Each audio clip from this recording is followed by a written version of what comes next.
안녕하십니까. 주리세 채널 최인용 세무사입니다.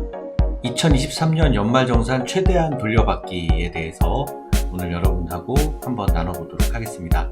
연말정산 어떻게 자료 준비하고 어떻게 절세 방법을 가질 수 있는지 살펴보도록 하겠습니다.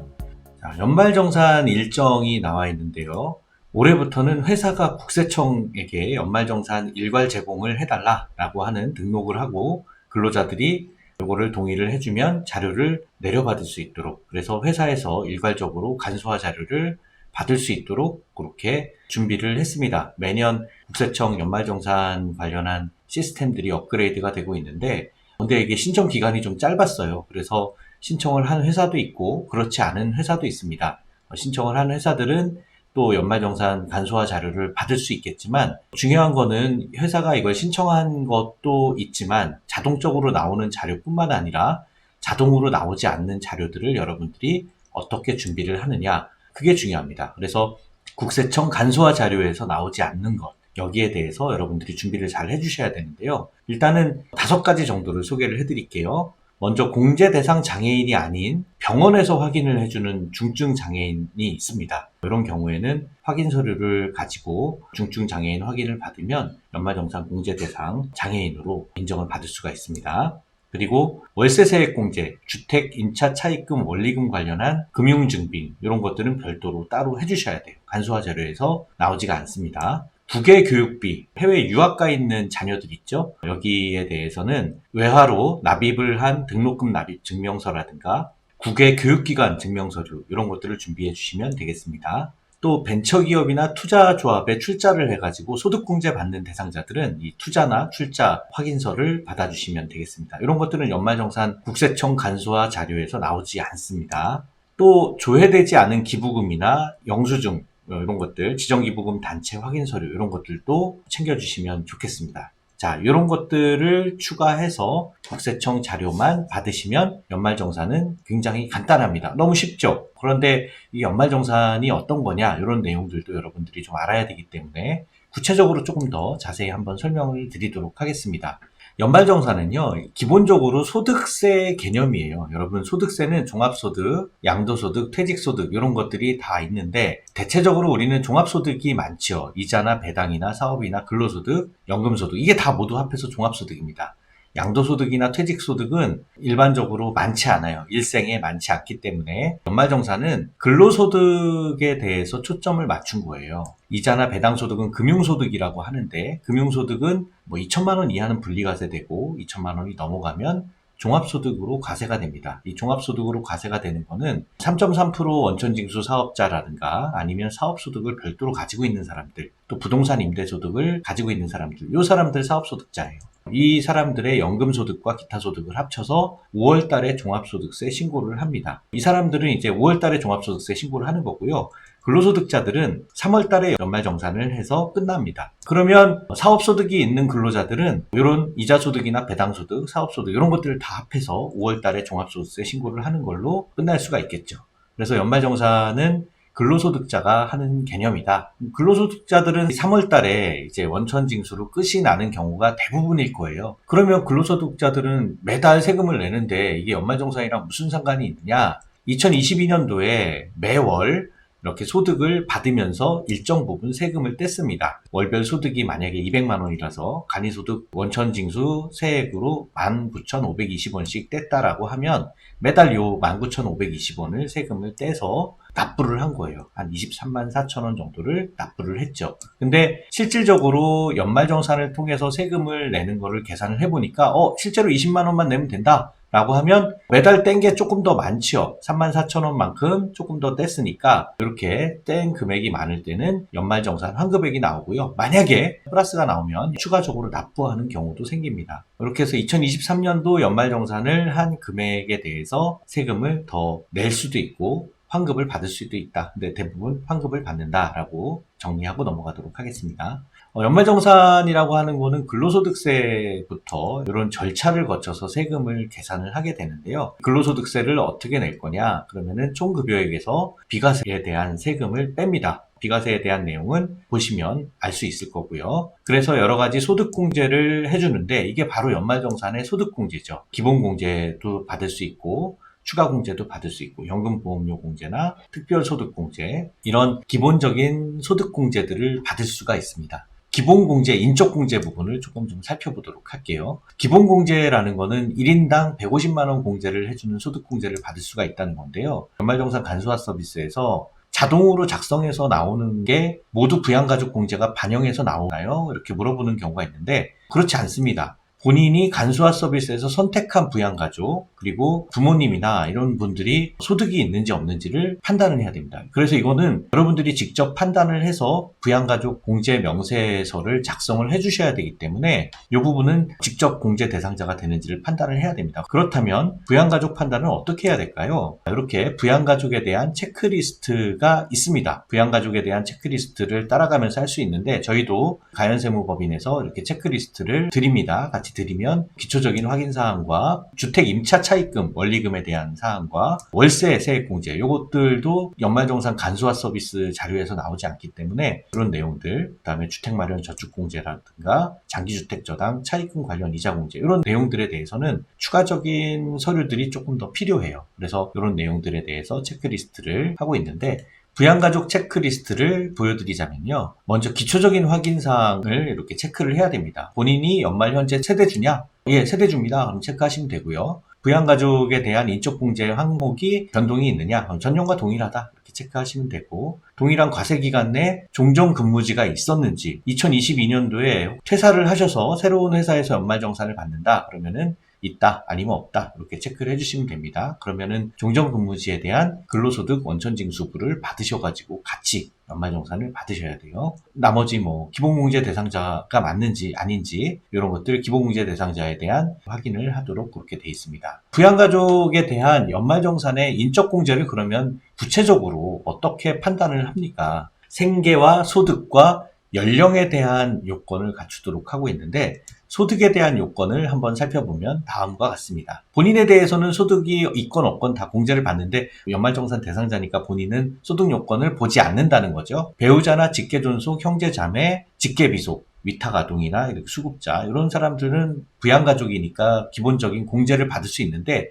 소득이 있으면 안 된다는 거예요. 소득이 얼마냐면 연소득 금액이 100만 원 이상이 있으면 안 된다는 거예요. 근로소득만으로는 500만 원 이하 정도 있고요. 종합소득, 퇴직소득, 양도소득 그러니까 사업을 하시는 분도 100만 원 이하면은 공제 대상이 되고 양도소득이 있으면 안 될 수도 있어요. 배우자 같은 경우에 사례를 한번 들어서 이해를 해보도록 할게요. 배우자가 사업소득이 있다. 그러면은 공제가 안 되는데 그 사업소득이 결손이 났다, 폐업을 했다 그러면은 100만 원 이하가 되니까 공제가 될 수가 있겠죠. 프리랜서로 500만 원 소득이 있다 그럼 공제가 안 됩니다. 근로소득만 500만 원 이하여야지만 된다는 얘기예요. 부모님이 분리과세를 해서 임대소득이 있다. 임대소득이 100만 원 이상이면 안 되지만 분리과세 되는 것들은 종합소득이 100만 원 이하로 판단되기 때문에 공제가 될 수가 있습니다.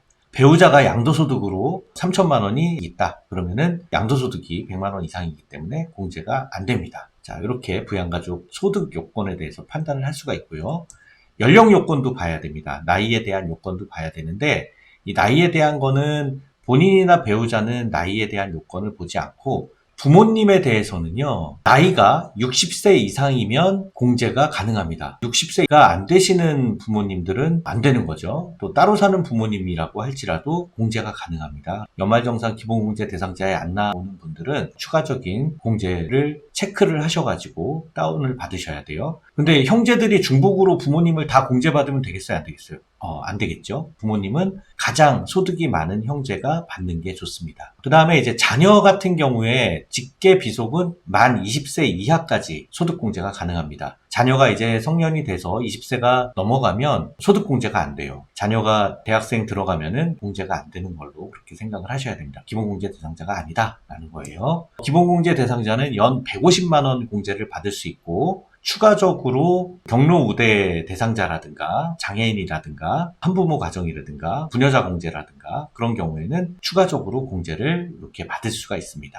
또 주택 관련한 소득공제가 여러 가지가 있는데 공적연금 관련한 소득공제, 주택자금과 관련한 공제 이런 것들이 있습니다. 특히 주택자금과 관련해서는 주택임차자금 원리금에 대한 40% 공제를 받는 게 있고 400만 원 한도로 받을 수 있죠. 그 다음에 장기주택 저당 차입금 이자 상환액에 대해서는 1,800만 원까지 상환 기간에 따라서 이렇게 아래 표대로 1,300만 원에서 1,800만 원까지 받을 수가 있습니다. 조금 더 주택 관련한 소득공제를 보면요. 월세 세액공제라는 게 있습니다. 월세 세액공제가 연말정산 간소화 자료에도 나오지 않기 때문에 여러분들이 자료를 준비를 하셔야 되고 최근에 금리가 많이 오르면서 월세로 전환이 많이 됐죠. 그래서 월세 세액공제를 받으시는 분들이 좀 있을 수가 있는데 월세를 무조건 다 받는 게 아니라 요건이 필요합니다. 일단 총 급여액이 7천만 원 이하의 무주택 세대주 지급한 월세액에 대해서는 15%, 최대 17%까지 750만 원을 한도로 해준다라는 내용입니다. 이런 것들에 대한 세액공제를 해주고 나서요. 소득이 나오겠죠. 과세표준에서 이 세율을 곱하는데